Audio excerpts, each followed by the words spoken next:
I should say, I guess, a little bit about myself, since this has sort of, over the years, turned into a kind of a one-man band.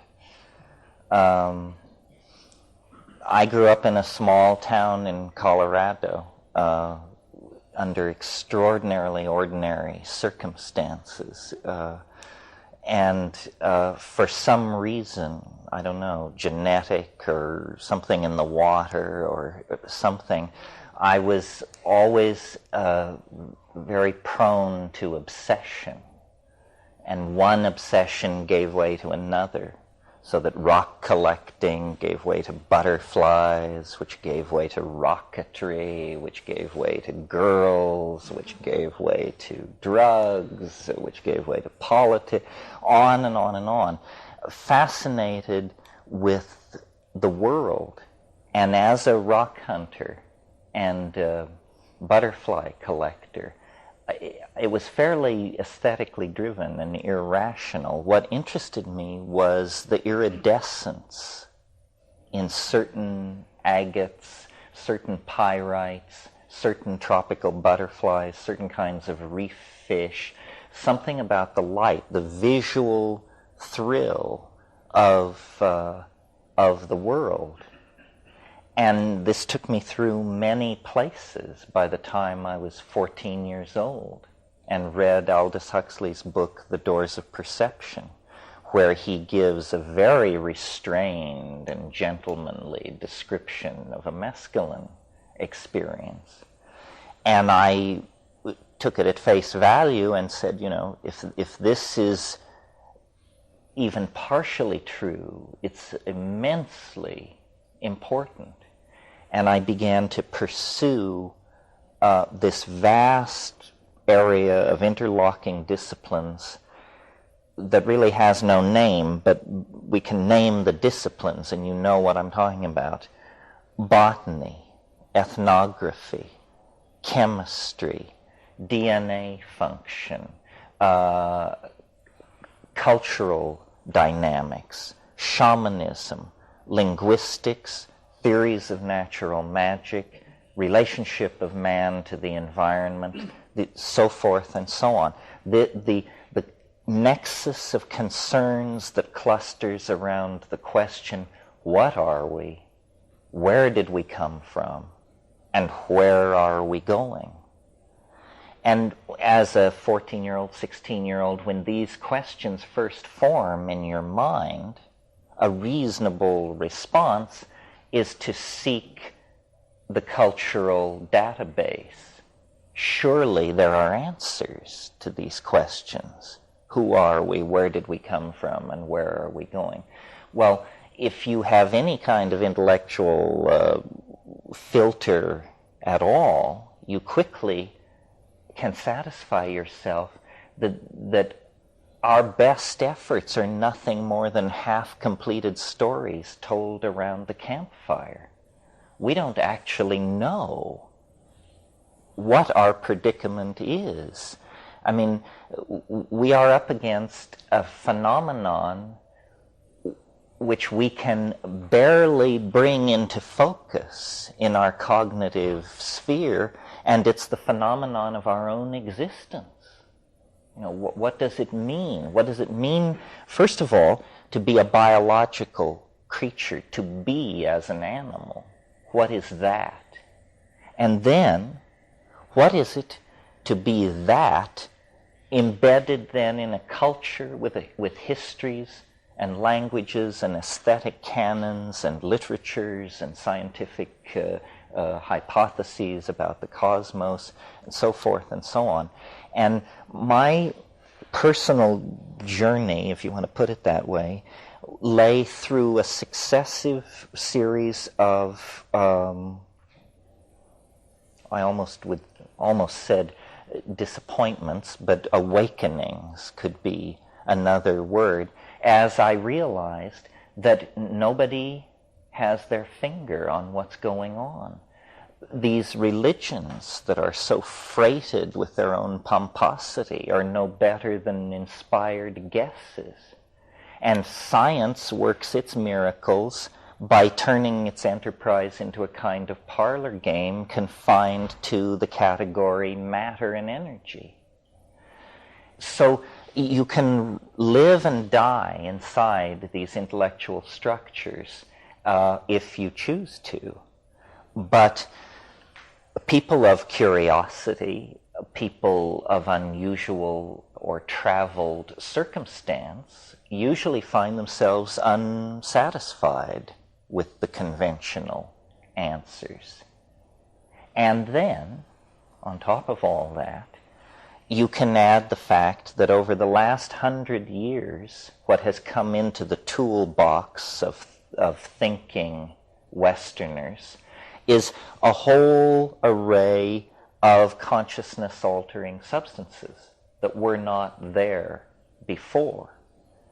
And they accelerate, accentuate the dissolution of sanctioned paradigms, basically. In other words, all these things you might cling to, Catholicism, democratic ideals, Hasidism, Marxism, Freudianism, all of these things are exposed as simply quaint cultural artifacts, painted masks and rattles assembled by people of good intent, but clearly not great grasp of the situation. Well, I thought that process of deconstruction of cultural reality would end in a kind of liberation of cynicism, where you become sort of really street smart. Nobody can put anything over on you. You've been there. You've done that. It turns out that existential phase, which I reached at about age 18, is itself simply a place along the way, and that persisting then with pushing into altered states of mind and alien cultures, I began to see that there was a landscape of meaning, but it was not the meaning that I had ever been told. And this was fairly shocking to me, because part of my intellectual journey had been through the psychology of Carl Jung. So I was very prepared for the idea that all dreams, all religious mythologies are seamlessly connected to each other under the surface. And liberalism takes the generous position that everybody has a piece of the action. The Buddhists understand something, the Taoists understand something, the Kabbalists understand something. I was getting a different message. I was getting the message that nobody understands anything, that the entire cultural enterprise is 180 degrees cockamamie to the truth, that we have it absolutely ass backwards, that to date the enterprise of thinking has moved us radically away from understanding anything. And over the years I've tried to make room for this alternative explanation. And I suppose this is the proper place in all this to make my standard disclaimer against squirreliness. There's a lot of squirreliness in this world, a rising tide of it. Some of it has been fomented not far from where we sit this evening. And I represent to myself, and I hope to convince you of this, radical ideas, innovative ideas, even peculiar ideas, but not loose or preposterous ideas. And it's sort of like, as Supreme Court Justice Douglas said of pornography, it's hard to define, but you know it when you see it. And that's So as sanctioned paradigms break down, science and religion, which certainly are breaking down, into that vacuum rushes an incredibly exotic menagerie of intellectual freakery of all sorts. And so what you have to call into being to deal with that situation are rules of evidence, tools for telling shit from shinola, in other words. And though what I will say here may sound peculiar, none of it is beyond the realm of testability. And none of it is riddled, I hope, with contradiction. So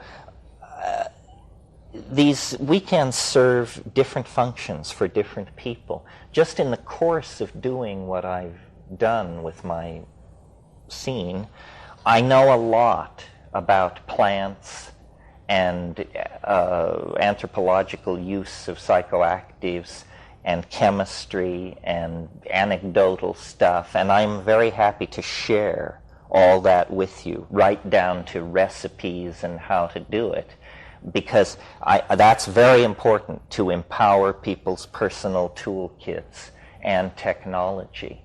At first I had great enthusiasm for that part of the teaching process because I felt I was alone in trying to get people to take high doses of psychedelics and pay attention, that this was not a party experience. This was something at the edge of metaphysical profundity.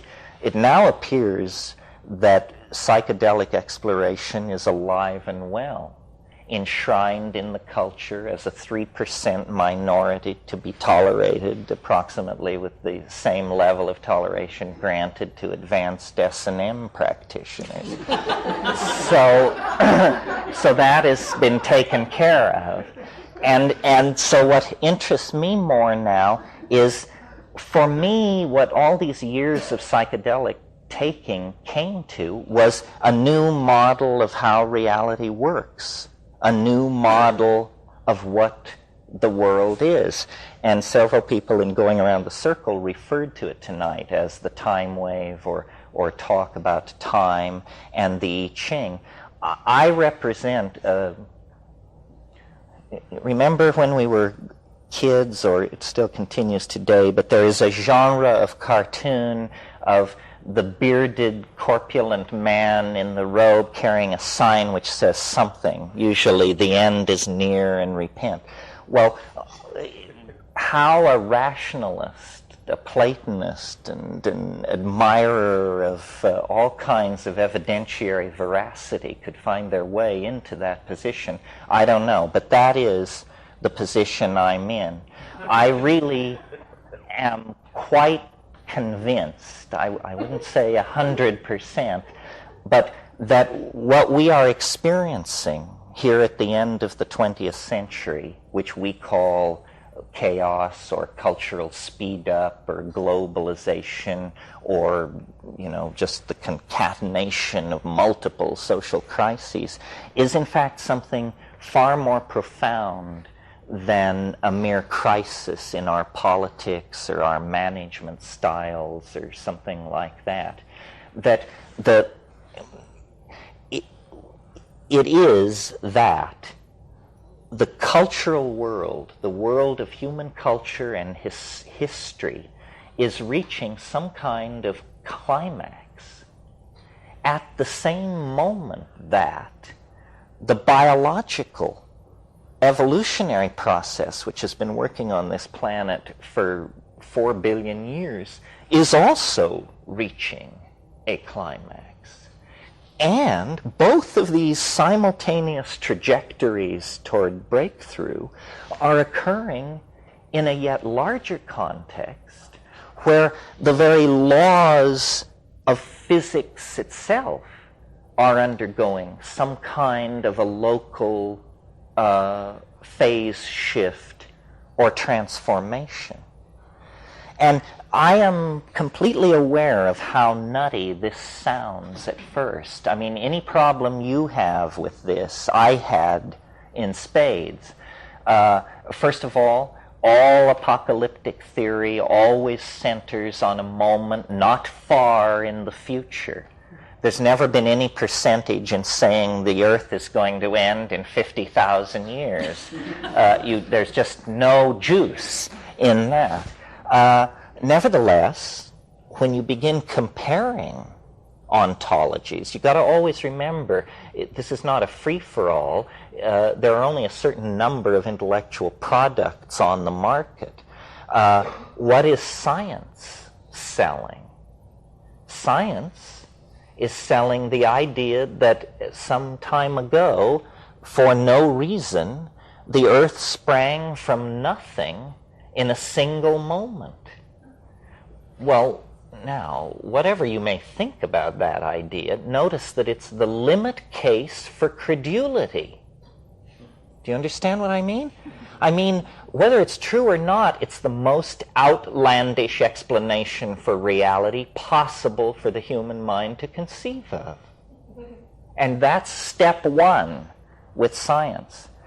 So, what does this do? What is the consequence of this scientific worldview? A progressive marginalization and de-emphasis on what it means to be a human being. Because the universe is enormous in space and time. Our galaxy is utterly ordinary, one of billions. Our star is utterly ordinary, one of trillions. Our planet is presumed to be of an ordinary type. And biology is presumed to be a necessary consequence of certain chemical regimes at certain temperatures, and on and on and on. So what you get then as the human role in this scientific scheme is virtually nothing more than to witness, to carry out certain measurements that cause the collapse of the state vector, and to witness. And the universe is an accident, and all subsequent processes are accidents, and we are an accident, and value is conferred, and meaning is an illusion of the naive, and on and on and on. This is the legacy of positivism, materialism, the thinking that has gone on in the last 200 years in Europe and now dominates the planet. The problem is that it runs completely counter to the primary datum, to use a philosophical buzzword, the primary datum. And what is the primary datum? It's the felt presence of immediate experience. In other words, being here now is the primary datum. And it doesn't tell you that this is a series of accidents, and that you are irrelevant, and that your pain is not pain, and that your hope is not hope. It tells you something else. It tells you this counts. Somehow it matters.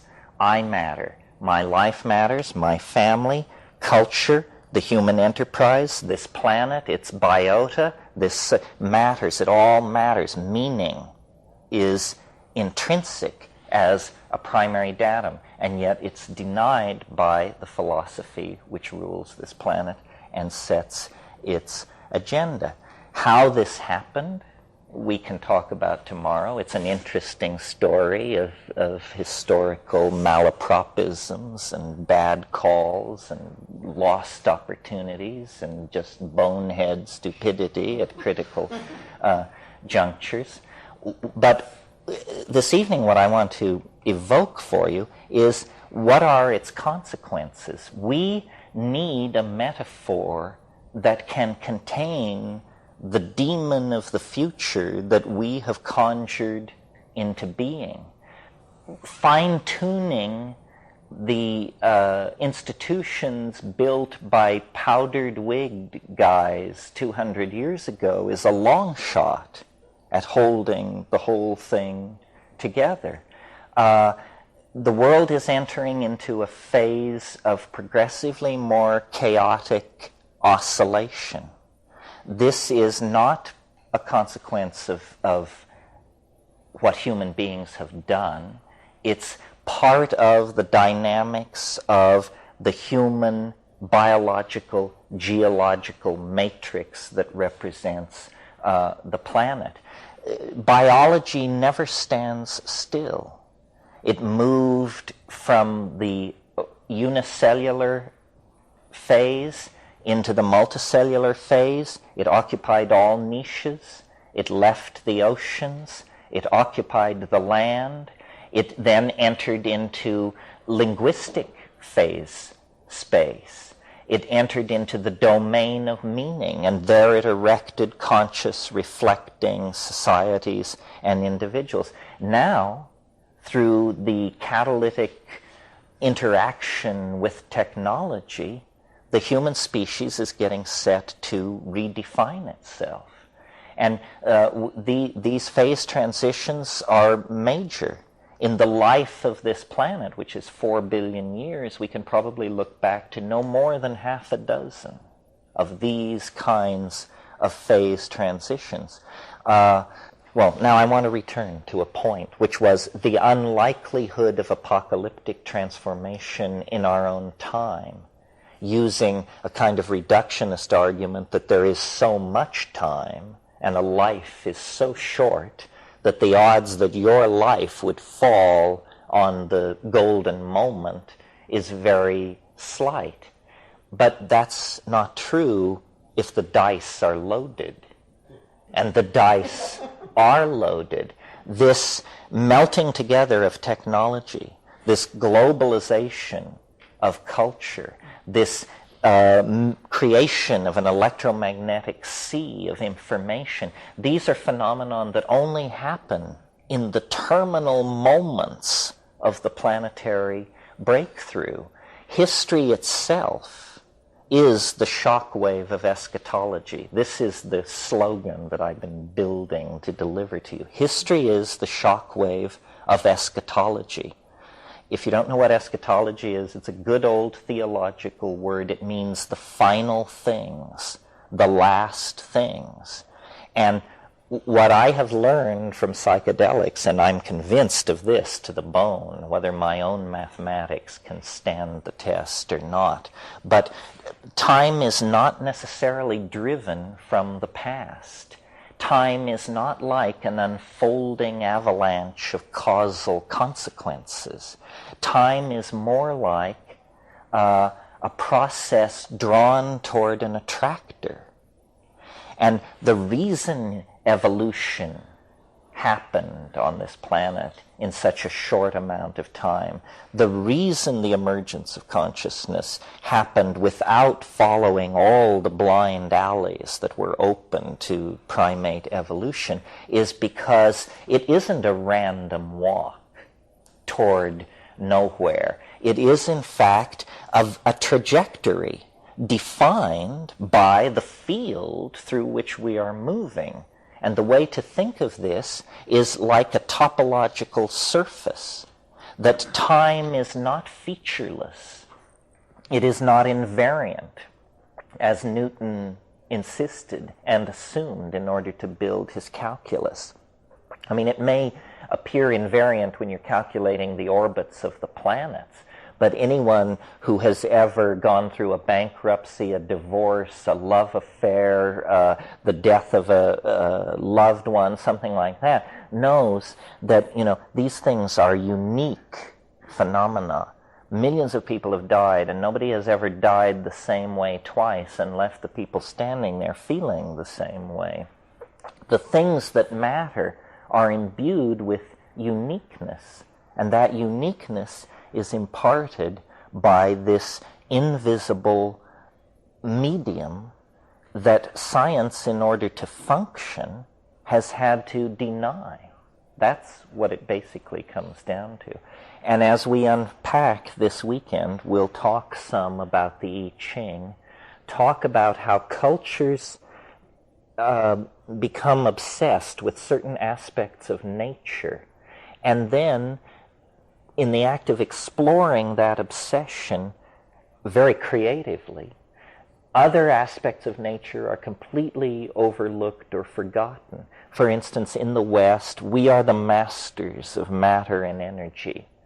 I mean, when you think that 100,000 years ago we were chipping flint, and that we can trigger fusion, the process which lights the stars themselves, that we can trigger fusion in our laboratories as an experimental process, that's absolutely hair-raising. I mean, that is a long, long journey into the heart of matter to be able to pull off a trick like that. Meanwhile, our understanding of time is infantile. We have no theory of time.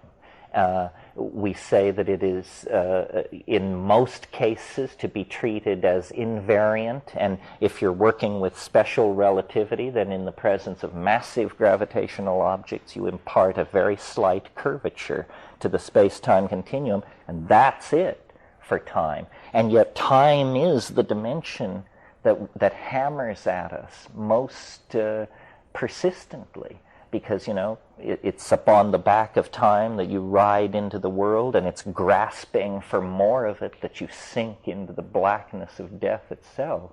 Somebody had a question? Yeah. My English is very poor, so I have to ask. Do you believe in evolution or development? Oh, yeah. One of the words that hasn't escaped my lips tonight by accident is novelty.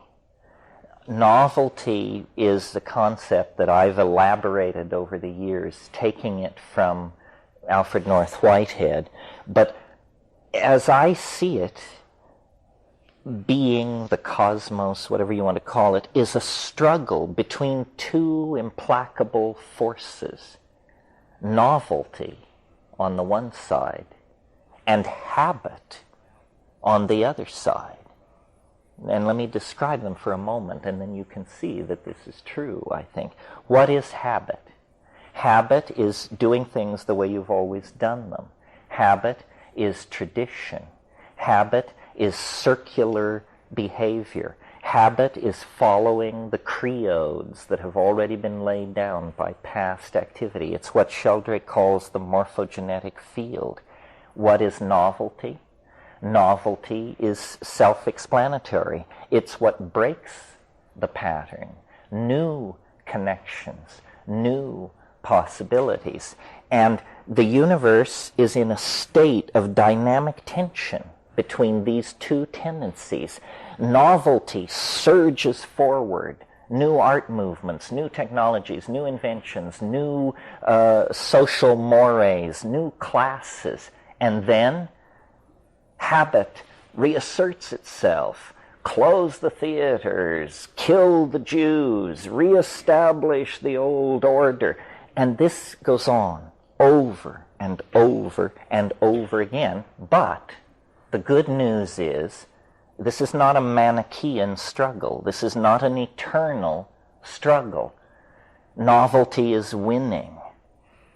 Novelty is winning, inch by inch, iota by iota. Over millions and billions of years, the universe grows more novel, more connected, different temperature regimes, new forms of physical, new domains of physical law. Because at first the universe was very hot. You couldn't have organic chemistry. You couldn't have societies. Well, now, if novelty is, in a sense, what I've described to you is what we could call a novelty-conserving engine. The universe is a novelty-conserving engine. It produces novelty, and then it acts to hang on to it. And it uses that novelty to build the next level of novelty. So upon matter, it builds long-chain polymers, DNA molecule. It builds organic molecular structure. Upon that, animal life is organized. Upon that, complex, sentient, higher animals. Upon that, technology using humans. And upon that, the global society that we live in. Well, now, notice, something interesting has happened by making novelty our value to be conserved. Suddenly, the human enterprise is not peripheral.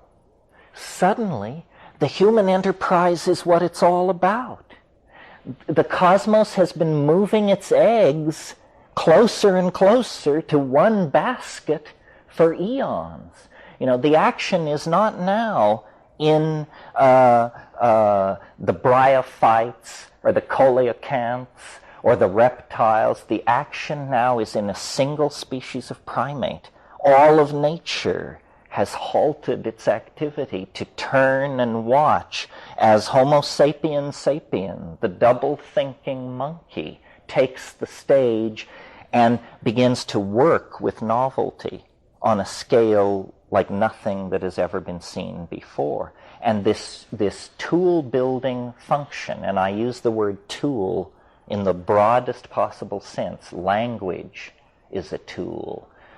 Social organization is a tool. But this is what we do. We build tools. And McLuhan very wisely observed, these tools are extensions of who we are. They are only distinct from us in our opinion. But in fact, they represent extensions of our humanness. And now, well, for some time, let's say, obviously for about 10,000 years, something really weird has been going on. Because before that, time had an entirely different character. Even in an era when there were people using fire and practicing rituals and chipping stone, my God, the monotony of it. I mean, try to imagine 10,000 years where what happens is you go from flaking on one side to flaking on both sides, and this is hailed in the archaeological record as a staggering cultural advance. I mean, we're talking major boredom on one level. About 10,000 years ago, it began to quicken, and people moved into cities, and they began to elaborate specialized and social forms, so forth and so on. Well, then, about 100 years ago, this went through an order of magnitude of acceleration. And about 15 years ago, it underwent another order of magnitude of acceleration. So we are now living in an entirely different kind of time. Our cultural toolkit is being replaced approximately every 18 months. There was a time when it was not replaced every 18,000 years. What do you mean our cultural toolkit? The tools by which we make our way into the world. For instance, in August, I was told, the earth has moved. Mosaic is the most powerful tool ever created for moving human minds around on the web. 3 weeks ago, I was told, junk mosaic, who needs it? Netscape is the most powerful tool ever created. And you play with Netscape and you compare it to Mosaic, and you have to admit, yep, it's better. Orders of magnitude better. But the rate at which these tools are being replaced is phenomenal. The other thing which is going on is that all kinds of specialties are making breakthroughs that are not being integrated to other specialties. The cultural enterprise is not being managed. It's out of control, which is good news, I think. Because if it were under control, it would probably be under the control of someone with plans not terribly pleasant for the rest of us. I think the great good news is that the cultural process is expressing its own dynamic. I'm absolutely phobic of conspiracy theory. I just think it's a silly way to think about reality. God help anybody who tries to seize control of this tiger, because, yeah. What, I don't understand why you believe in development. Or this is a premise of you that there is time, that there's a development and evolution. Why you believe in that? Well, because I think the historical record shows a progressive movement from simpler to more complex form. And then the question is, how does it happen? And there are different theories about that. But to my mind, it's pretty clear that as you go back in time, the universe becomes a simpler and simpler place. Yeah, but I think we should make clear if you're thinking if there's time or if there's not time. We should make it clear. Well, this is sort of the question of, is there absolute time, or is time defined by the systems embedded in it? It's a philosophical question. I suppose if I were pressed, I would say it's defined by the systems embedded in it. But I am saying, you see, for science, time is not exactly a thing. It becomes somewhat thing-like in relativity because it's mated with space, which is more thing-like than time. But I'm suggesting that time is a real thing, as real as electricity or electromagnetic fields, that time, well, I didn't really intend to get off into this, but briefly, here's the bit. Science uses probability theory. That's actually what science is. It's a kind of expansion of probability theory. And probability theory says that the first thing you learn when you study probability is that chance has no memory. They drum this into you. So they say to you, if you flip a coin 50 times and it comes up heads 50 times, what are the odds it will come up heads the 51st time? And the correct answer in probability class is 50-50. The odds are always 50-50. But a gambler who had flipped that coin 50 times and seen it come up heads would bet heads and win, because there's something funny about that coin. If the odds were really 50-50 of a coin coming up heads or tails, then the most common outcome of a coin toss would be for the coin to land on its edge. And that's the rarest outcome there is in a coin toss. You can hang out in bars your entire life and never see a coin toss land on its edge.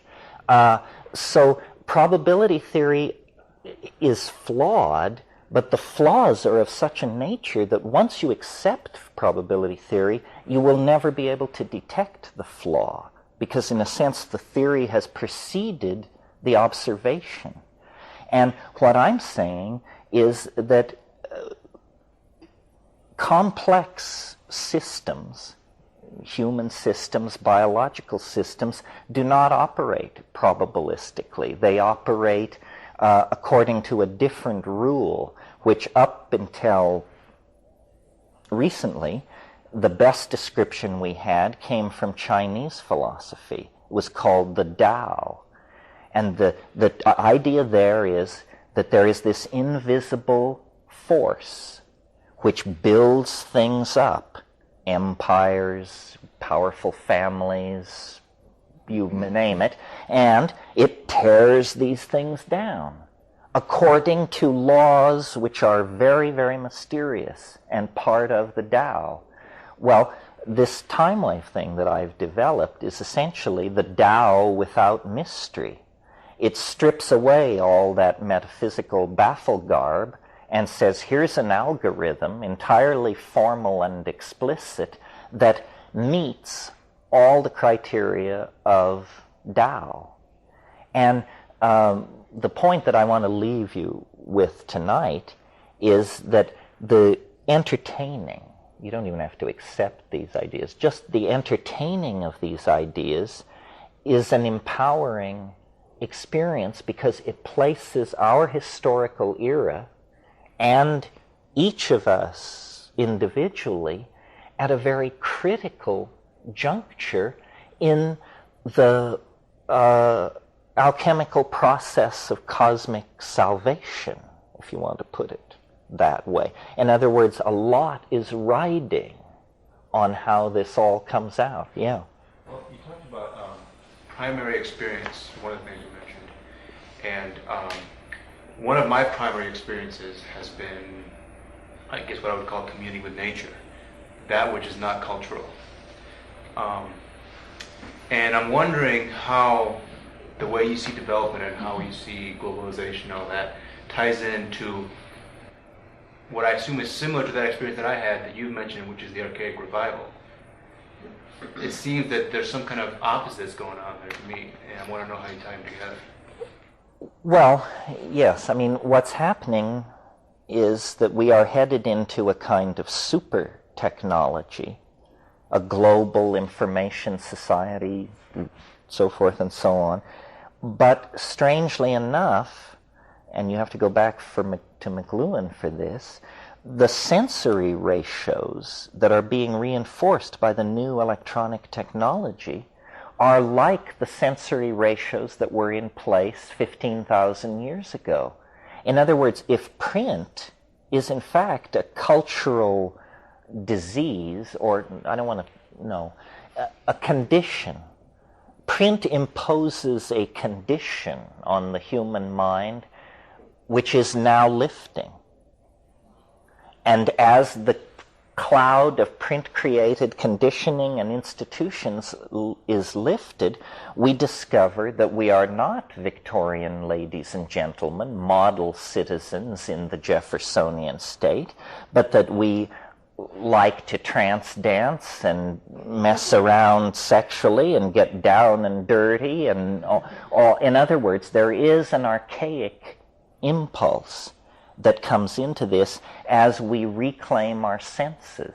Some of you may have read Morris Berman's wonderful book called Coming to Our Senses. Well, I've never met Morris Berman, but I absolutely subscribe to everything said there. History was an incredibly damaging experience, and now it's over, in a sense. And we're like the victims of a very long and prolonged bombardment of some sort.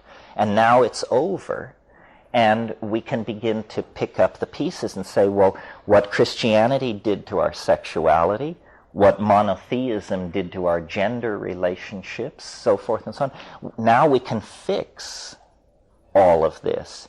But it takes it is this paradoxical enterprise of a neo-archaism taking place in a cyberdelic, hyper-global society. That's why body piercing, tattooing, trance dance, drug experience, drumming experiences, all of these things are, I take to be very healthy signs of this archaic impulse coming out in society. I mean, what was created by the era of the proper gentleman was, excellent table manners and genocide over most of the surface of the planet.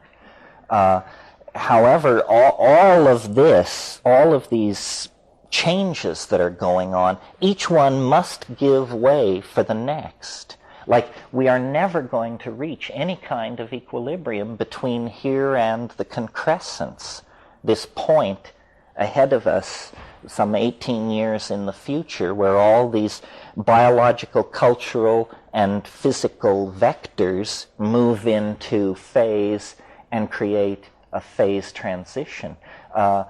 Because, in a sense, history is being forced to repeat itself at an incredibly accelerated rate.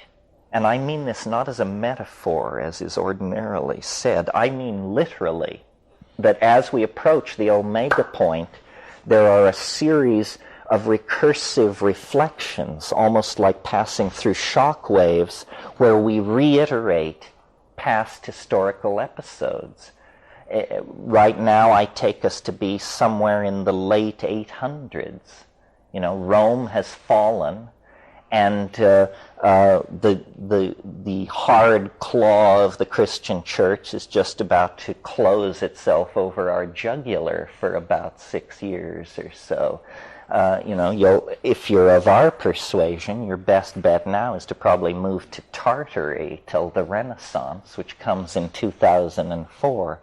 The point being that we are living through a kind of mini dark age that is actually related to the dark ages that descended over Europe at the fall of Rome. We could not have one without the other. Time is speeding up, but nevertheless we have to live through these resonances. Yeah. I won't let you go with the time.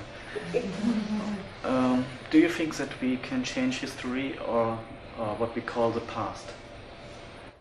If you couldn't change history, then you would have a determinism.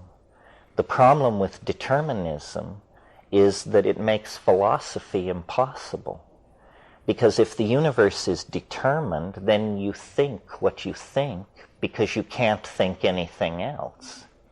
And that makes the notion of truth rather curious. For truth to exist, there must be the possibility of error. So but I think that the future is more determined than most people think. What is determined in the future is the levels of habit and novelty. They are already set out there ahead of us.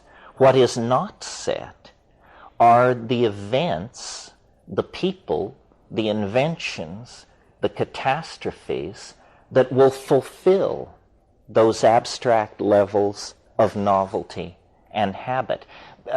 In other words, the future has not yet undergone the formality of actually occurring, but the surface on which whatever occurs must be laid over already exists.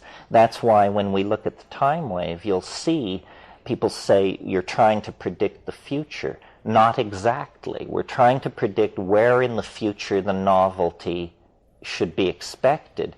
But we understand that you can never predict what the novelty will actually be. But if you could predict where to expect it, you could remove a lot of the anxiety from people's experience of the unfolding of history. Right now, history is an incredibly anxiety-producing process. I mean, people are just in despair over where we go from here. Yes?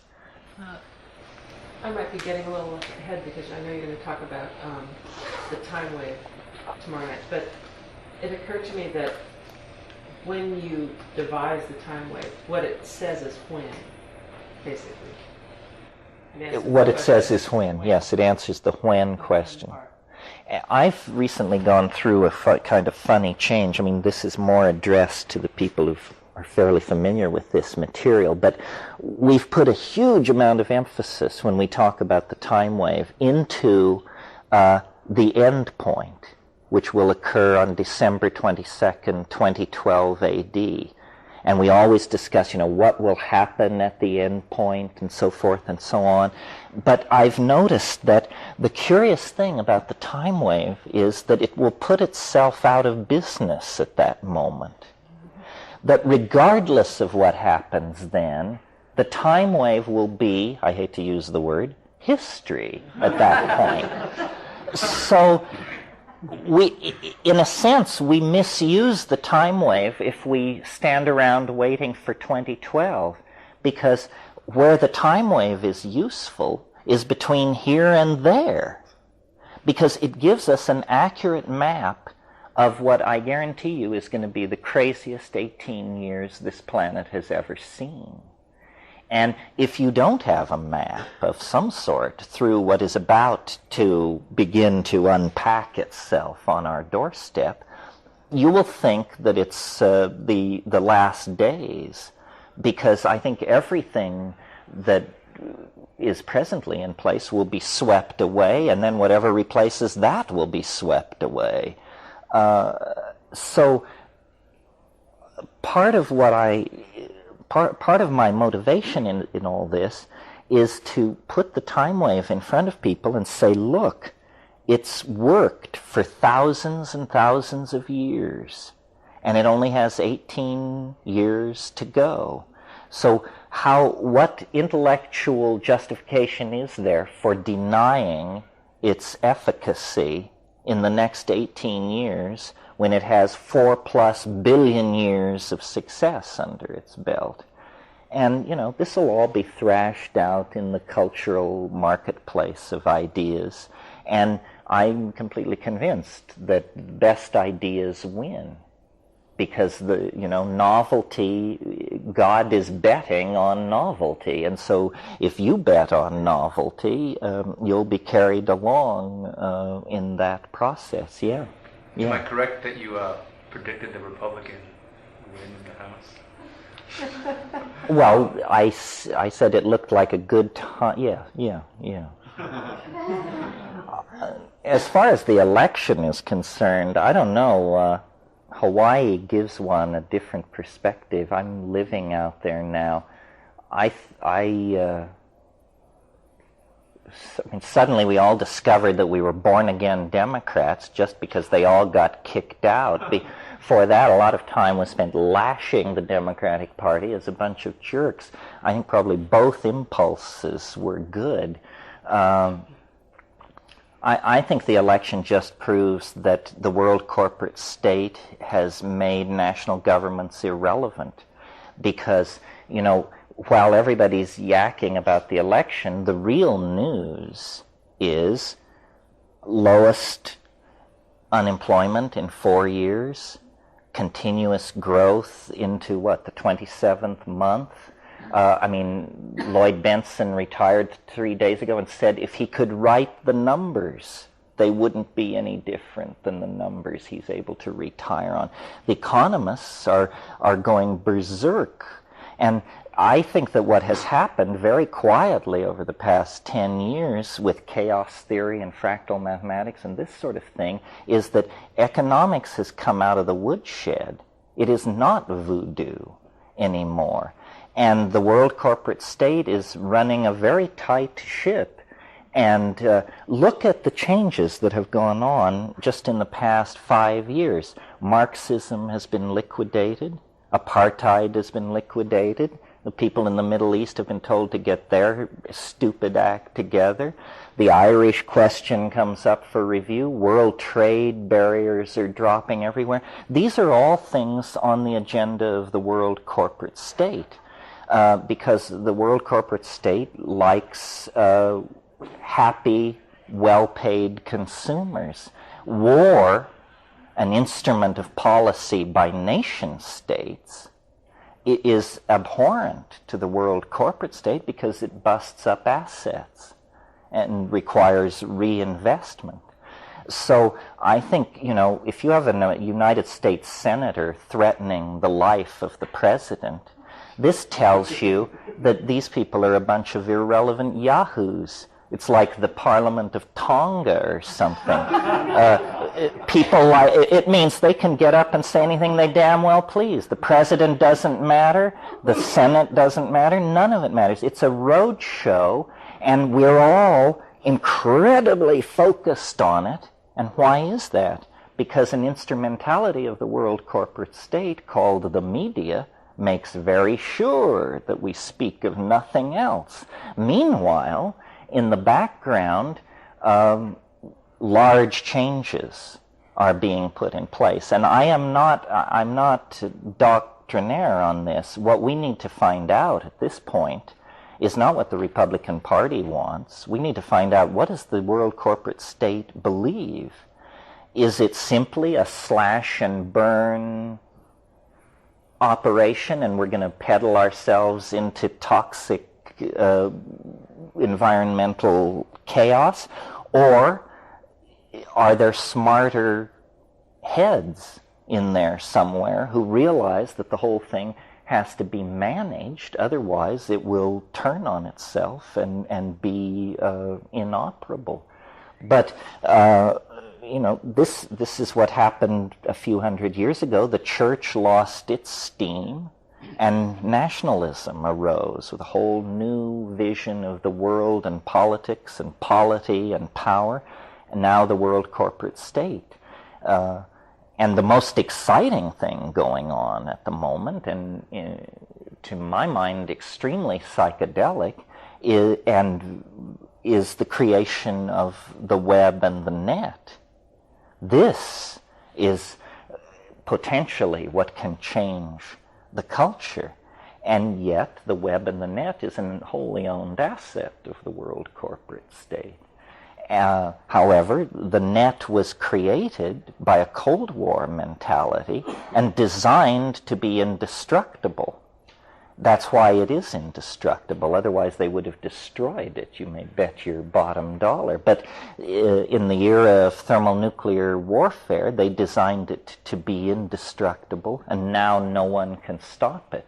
And I'm in favor of all these runaway processes. I think wherever management is enslaved to ideology, human values are just stomped on. I mean, that's what happened with Marxism. It's what happens with piratical capitalism, so forth and so on. But I think the psychedelic position to take on all this is that it's one hell of a show. And, don't get your heart set on anybody, because they'll be swept away as fast as you can say Jack Robinson.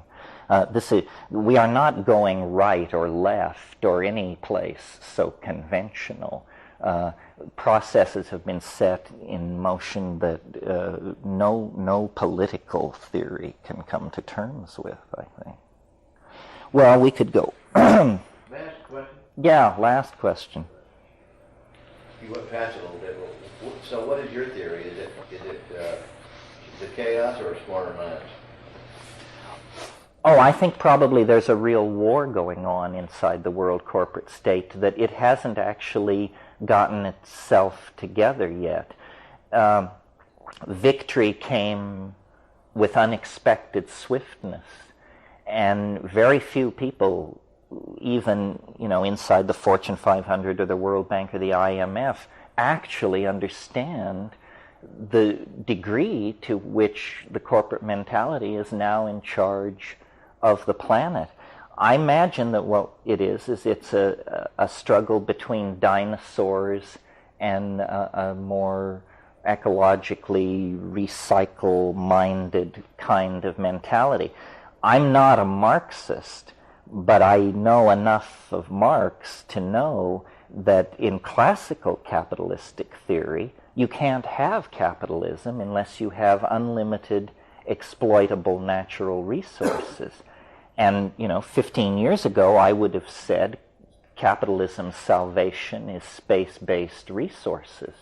Apparently, the people who manage the money decided not to put money into that, and now there is no infrastructure for the delivery of space-based resources. So apparently, we're going to try what is called closed cycle capitalism.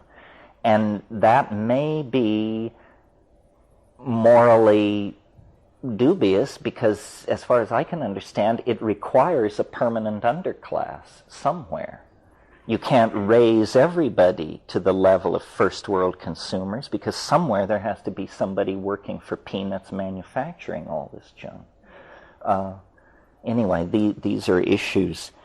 To me, none of this is far afield. I mean, to me, the psychedelic experience is the experience of trying to make sense of reality.